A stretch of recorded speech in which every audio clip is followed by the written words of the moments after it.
On tonight's episode, we're going to delve into the Second Amendment. What does it do exactly? I don't know. We're going to see if we can't get to the bottom of it.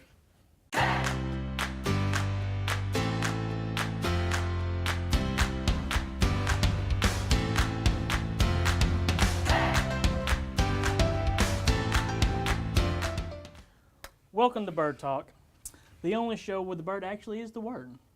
Tonight, we're going to embark on a journey to try to get to the bottom of the Second Amendment. We don't know exactly what it does. Many Americans don't, but we're going to see if we can't figure out exactly what the Founding Fathers meant when they framed this amendment. Tonight's guest is Justin Cross. He's an avid Fabergé egg collector, a firearms enthusiast, and an advocate of gun rights.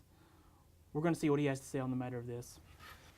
Thank you for having me, Josh. It's always a pleasure to be here on Byrd Talk. We're always glad to have you. Let's get right into it. Our first question is, what do you think the Founding Fathers were intending when they drafted up the Second Amendment? To keep us safe from the government, to keep us safe from other citizens. To keep us safe from animals. Even though I'm not a hunter, we can provide. That's pretty much what I feel about that. Thank you, Justin. Justin, do you think the Second Amendment was put in place to protect the citizens from foreign invaders, or was it put in place more to protect the citizens from a government that could become tyrannical? Well, that's a good question, Josh. I would say both.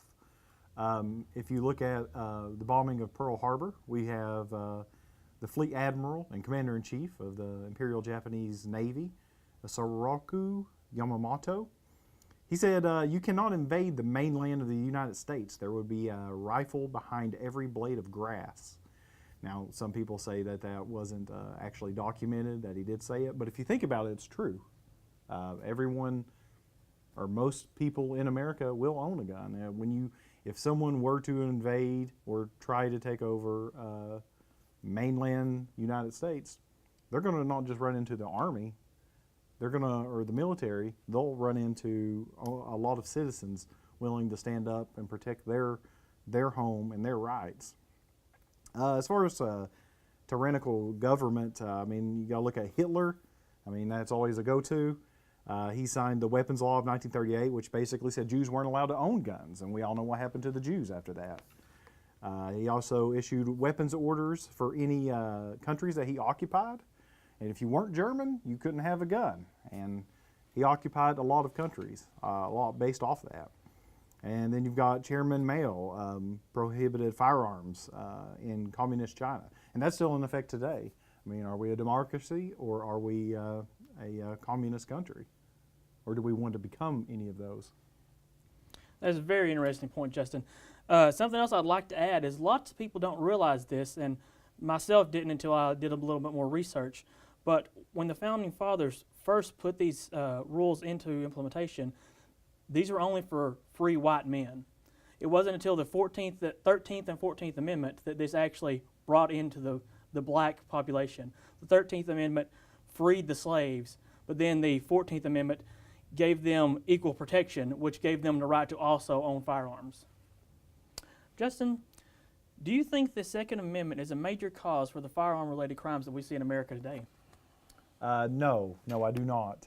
I think it's a moral problem. School shootings, they're a hot button right now. I got very disturbing facts. If you look through the years 1990 through 1999, there were 63 school shootings, 89 deaths. If you take 2000 to 2009, 63 school shootings again, 107 deaths. But then when you look at the years 2010 to 2014, you've got 92 school shootings in 4 years, 87 deaths. Too shy of the entire decade of 1990. And then we turn even closer to 2015 to 2018, and we're barely into 2018, 66 school shootings. So over the last 3 decades, it's the second highest in just 3 years with 74 deaths. I think kids are being taught wrong. I think kids are being raised wrong. I think this generation that's coming up has lost their morals. I know it's not just kids. I know it's not just school shootings. I know there's other types of crime and everything. But, you know, people will get guns regardless. People will commit crimes regardless. But that's all I have on that. All right, my next question for you, Justin, is should America implement some form of gun control? And if so, what do you think we should implement? Well, we already have some sort of gun control to an extent. But if you look at Chicago, who has 6.07% of the nation's highest gun crimes, and New York, who is second with 2.66%, that's almost 9% of all gun-related crimes from 2 cities, and they have those strictest gun laws. It's true. But I do think that we can go deeper with gun laws. Longer, deeper checks for the people with mental illness.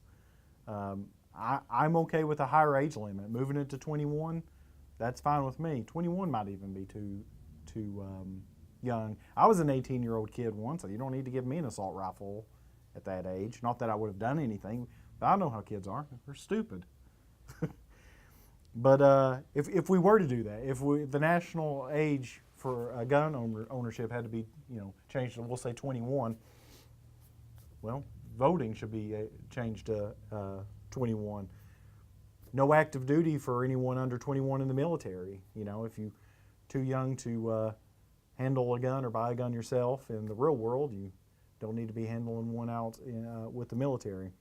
I have similar thoughts on that. I've always thought to myself, I don't really see how you can be mature enough at 18 to join the military, but still not mature enough to buy alcohol until you're 21.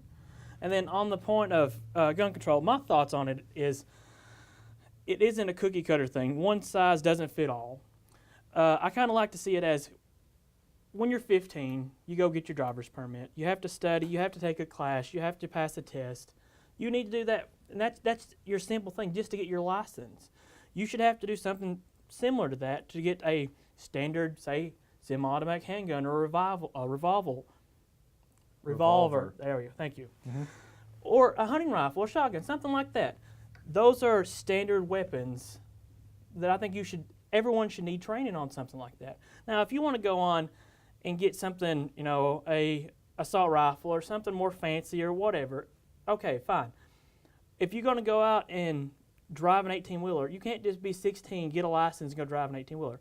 You have to have your CDLs. You have to go back and get more extensive training and pass more tests and all this stuff. It should be almost like a tiered program. If you're going to get a simple weapon, there's a simple tier. If you want to get something more advanced, you have to go up to a higher tier where you have to pay more money to get more training and more certifications and get your license. I think things like that will not only educate people on how to be safer and properly use those weapons and such, but it'll also deter people who aren't just set in their ways of wanting to be able to have this because they're not going to want to put the extra time and extra money into it. So I think things like that could really filter out some of the stuff that we see just because we're not doing enough. Yeah, I agree with you totally, and you're right. There isn't just a cookie cutter way of doing things. That was a really good point. That was really good. All right, Justin, I have one more question for you. Are we preserving the essence of what America was when the Founding Fathers created this great country, or are we clinging to outdated traditions that need to be reevaluated for a modern, changing world? No, I don't think that we need to update it. Because we'd have to update the entire Constitution.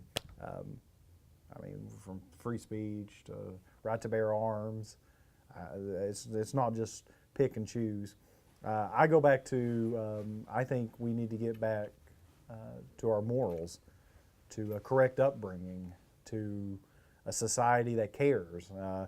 I know we were supposedly founded on a Christian nation. I know there's not everyone is the same religion, but you still got to love thy neighbor. You still got to care about each other. And people don't care about each other right now. And whether it's a knife or whether it's a gun or anything, any other kind of weapon, I mean, people are mean now. And we need to get back to just loving each other. And I don't think updating an old rule set is going to change anything. That's very true. Justin, I appreciate you stopping by. It's always a pleasure. Thank you, Josh. Well, folks, I think that just about wraps it up. I want to thank everyone for stopping by and going on this journey with us. Hopefully we were able to give you a little bit of insight. Maybe we can help you better understand what the Second Amendment means. Tune in next week. We got some juicy stuff coming up.